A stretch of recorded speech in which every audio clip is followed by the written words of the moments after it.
సోదరీమణులందరికీ నా హృదయపూర్వక నమస్కారాలు.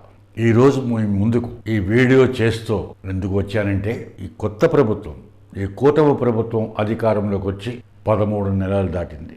ఈ 13 నెలల పరిపాలన, ఇంతకు ముందు ఉన్న ప్రభుత్వ పరిపాలన, ఈ రెండింటి మధ్యన తేడా ఏమిటి, ఎందుకు మనకి ఈ ప్రభుత్వం ఉండాలి అన్న దాని మీద, అలాగే ఈ ప్రభుత్వం ఎన్నికల సమయంలో ఇచ్చిన హామీలు ఎంతవరకు అమలయ్యాయి, ఇంకా ఎన్ని పథకాలు అమలవ్వాలి మొదలగు అన్ని విషయాల మీద సంపూర్ణంగా విశ్లేషణ చేసి వాటిపై వివరణ తెలుసుకోవడానికి, మీకు తెలియపరచడానికి ఈ వీడియో చేస్తున్నాను. 2019-2024 సంవత్సరం మధ్య కాలంలో అప్పటి ప్రభుత్వం నియంకుశ పాలన, అవినీతి పాలన, ప్రజలకి స్వేచ్ఛ లేకుండా చేసి వాళ్ళు హరించి స్వేచ్ఛని భయభ్రాంతులను చేసి 5 సంవత్సరాలు పరిపాలించారు. అప్పుడే ప్రజలు నిర్ణయించుకున్నారు, మళ్ళీ ఎటువంటి పరిస్థితుల్లో ఈ పార్టీకి, ఇప్పుడు అధికారంలో ఉన్న పార్టీకి మళ్ళీ అధికారము ఇవ్వకూడదు అని నిర్ణయించుకుని ఉన్నారు. అటువంటి సమయంలో Telugu Desam party, Janasena party, Bharatiya Janata party 3 పార్టీలు ఏకమై ఒక కూటమిగా ఏర్పడి ఎన్నికలలో పోటీ చేశారు. అది అందరికీ తెలుసున్న విషయం. అయితే ఆ పోటీ చేసే సమయంలో కూటమి అధినాయకత్వం, చంద్రబాబు నాయుడు గారి నాయకత్వంలో బాబు షూరిటీ, భవిష్యత్తుకు గ్యారంటీ అనే స్లోగన్ తీసుకొచ్చి, ఆ స్లోగన్ భాగంలో సంక్షేమ పథకాలు, అభివృద్ధి పథకాలు ప్రకటించారు. అధికారంలోకి వచ్చిన వెంటనే ఈ పథకాలను మేము అమలు పరుస్తాము, అదే బాబు షూరిటీ, భవిష్యత్తుకు గ్యారంటీ అన్న స్లోగను అని చెప్పి సంతోషం. నిజంగా ఆ హామీలను వింటే ప్రతి ఒక్కడికి చాలా సంతోషం, ఆనందం కలుగుతుంది. ముఖ్యంగా సంక్షేమ పథకాలు, సూపర్ 6, ఆ సూపర్ 6లో ఉన్న పథకాలు అన్నీ మనందరికీ తెలుసు. వాటిలో ఎన్ని అమలు పరిచారు, ఇంకా ఎన్ని అమలు పరచాలి, అలాగే అభివృద్ధి పథకాలు ఎన్ని అమలు పరిచారు, ఇంకా ఎన్ని అమలు పరచాలి అన్న వాటి మీదనే మనం ఈ రోజున ఒక విశ్లేషణ చేసి వివరణ ఇచ్చుకోవడానికే ఈ వీడియో. అయితే ముందుగా ఈరోజు ఈ వీడియోలో సంక్షేమ పథకాల గురించి మాత్రమే విశ్లేషణ చేసుకుందాం. అంచేత సమయం తక్కువగా, చాలా లెంగ్తీ వీడియో అయిపోతుంది. అంచేత మనం సంక్షేమ పథకాలు సూపర్ 6 మీద విశ్లేషణ చేసి వివరణ ఇచ్చుకుందాం ఒకరికొకరు. ఈ సంక్షేమ పథకాలు సూపర్ 6 భాగంలో అమలు పరిచినవి 3 గ్యాస్ సిలిండర్ ఉచితంగా ఇస్తా అన్నారు, అది అమలుపరిచారు. తల్లికి వందనం ఎంతమంది ఉంటే అంతమందికి ఇస్తారని అమలుపరిచారు. అన్నదాత సుఖీభవకి అమలుపరిచారు. అలాగే రాబోయే స్వాతంత్ర దినోత్సవం ఆగస్టు 15 నాటి నుంచి స్త్రీ శక్తి పథకం కింద ఉచిత బస్సు ప్రయాణం, రాష్ట్రమంతటా ఉచిత బస్సు ప్రయాణం కూడా ఏర్పాటు చేశారు. జీవోలు ఇచ్చారు, గవర్నమెంట్ ఆర్డర్స్ వచ్చేసాయి. చాలా సంతోషం. ఈ పథకాలు అమలుపరచడంలో ఈ ప్రభుత్వం తీసుకున్న శ్రద్ధ, ప్రజలపై ఉన్న ప్రేమ, అభిమానం చూస్తే నిజంగా చాలా సంతోషము, అభిమానము కలిగింది. ప్రజలలో కూడా చాలా సంతృప్తిగా ఉంది. అది చెప్పడానికి నేను కూడా చాలా సంతోషపడుతున్నాను. కానీ ఇదే సూపర్ 6లో చెప్పిన అర్హత ఉన్న 18 సంవత్సరాలు దాటిన స్త్రీకి, 60 సంవత్సరాల లోపు ఉన్న స్త్రీకి ప్రతి నెల ఆర్థిక సహాయం కింద 1500 రూపాయలు వాళ్ళ ఖాతాలో జమ చేస్తాము అని హామీ ఇచ్చారు. అలాగే ఉద్యోగం వచ్చే వరకు నిరుద్యోగ భృతి కింద నెలకి 3000 రూపాయలు ప్రతి నిరుద్యోగి ఖాతాలో జమ చేస్తామని హామీ ఇచ్చారు. కానీ అవి అమలుపరచలేదు. ఇంతవరకు వాటి మీద దృష్టి కూడా పెట్టారో లేదో తెలియదు. కానీ ఒకటి మాత్రం యథార్థం, ఇచ్చిన మాట నిలబెట్టుకున్నారు. పింఛన్లు 1000 రూపాయలు పెంచుతాం, వృద్ధాప్య పింఛన్లు 1000 రూపాయలు పెంచుతాం, వికలాంగులకు పెంచుతాం, అది కూడా ఏప్రిల్ 24 నుంచి పెంచుతాం అన్నారు. ఆ మాట నిలబెట్టుకున్నారు. జూలై నెలలో ఆ బాకీ 3 నెలలతో సహా అందరికీ ఇచ్చారు. అందరూ చాలా సంతోషంగా ఉన్నారు. కానీ ఇవి అమలుపరచని బాకీలు. సంవత్సరం అయిపోయింది, 13 నెలలు అయిపోయింది. కానీ ఏమంటారు ఇప్పుడు? ఆర్థిక పరిస్థితి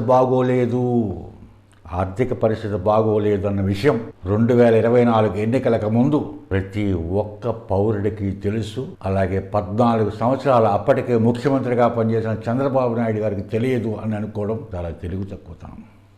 ఆయనకు కూడా తెలుసు. మరి తెలుసుని ఎలా చేశారు వాగ్దానం?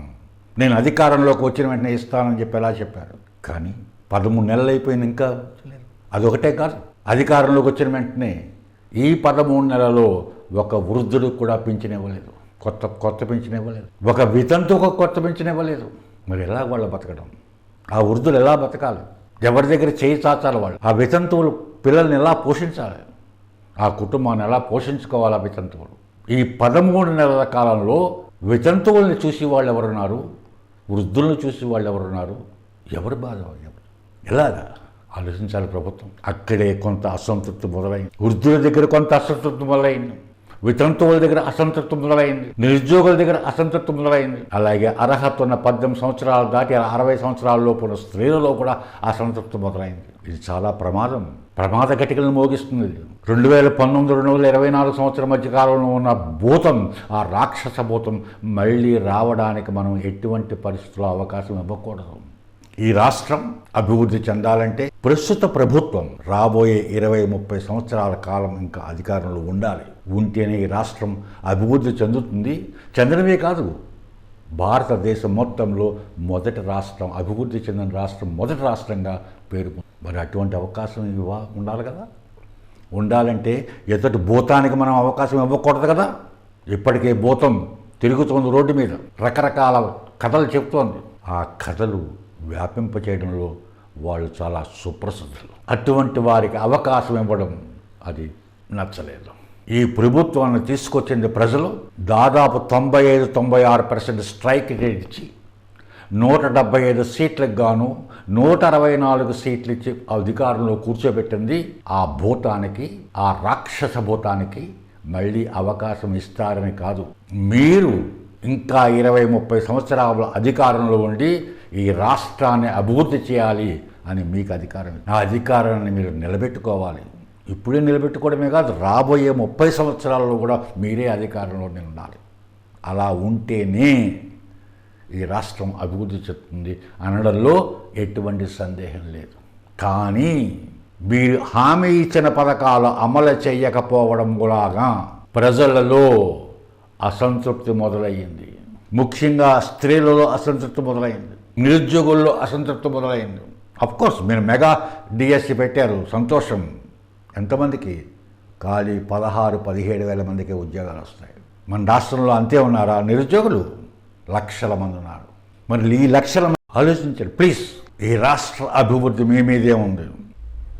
ఈ రాష్ట్ర భవిష్యత్తు మీ మీద ఆధారపడింది. ఈ రాష్ట్ర యువకుల భవిష్యత్తు మీ మీద ఆధారపడింది. ఆలోచించండి. ఇమ్మీడియట్గా ఈ 4 పథకాలు రాబోయే 2-3 నెలల్లో అమలుపరచండి. ప్రజలలో నమ్మకాన్ని పొందండి. రాబోయే 20-30 సంవత్సరాలు మీరే అధికారంలో ఉండి తీరాలి. దయచేసి ఇవన్నీ దృష్టిలో పెట్టుకుని అందరికీ సమన్యాయం చేయండి. అందరికీ న్యాయం చేస్తూ రాష్ట్రాన్ని అభివృద్ధి పదంలో నడిపించండి. అందుకే మిమ్మల్ని ఎన్నుకున్నారు ప్రజలు. మిమ్మల్ని నమ్మారు. నమ్మిన వాళ్ళని మోసం చేయకూడదు, మహాపాపం. దయచేసి న్యాయాన్ని, ధర్మాన్ని రక్షించండి. ముఖ్యమంత్రి గారు గుర్తించండి. డిప్యూటీ ముఖ్యమంత్రి గారు తెలుసుకోండి. విద్యాశాఖ మంత్రి గారు అమలుపరచండి. మేము ప్రజలను ప్రశ్నిస్తాం, తప్పకుండా ప్రశ్నిస్తాం. ప్రజాస్వామ్యంలో మా హక్కు అది. అలాగే జవాబు చెప్పే బాధ్యత మీది. రాజ్యాంగంలో మీరు జవాబు చెప్పాలి అనే రెస్పాన్సిబిలిటీ అనే బాధ్యత మీ భుజాల మీద పెట్టింది. అది మీరు బాధ్యత వహించాలి, తప్పదు. ఇంకే దయచేసి ఈ పథకాలు రాబోయే 2-3 నెలలు మీరు అమలుపరచాలని, ప్రజల నుండి పూర్తి 100% నమ్మకం మీరు పొందాలని ఆ భగవంతుని ప్రార్థిస్తూ మిమ్మల్ని డిమాండ్ చేస్తున్నాను. ప్రజలలో ఒక వ్యక్తిగా, ఒక పౌరుడిగా మేము మీ నుండి డిమాండ్ చేస్తున్నాను. చేసే హక్కు నాకుంది, అమలుపరిచే బాధ్యత మీ పైన ఉంది. సోదరీమణులారా, ఈ వీడియో మీకు నచ్చినట్టయితే ప్లీజ్ లైక్ చేయండి, సబ్స్క్రైబ్ చేయించండి, నచ్చితే కామెంట్ చేయండి. మళ్ళీ వచ్చే వారం వీడియోలో అభివృద్ధి పథకాలపై విశ్లేషణ చేసి వివరణ ఇచ్చుకుందాం ఒకరికొకరు. అందరికీ నమస్కారం. మళ్ళీ కలుద్దాం. Thank you.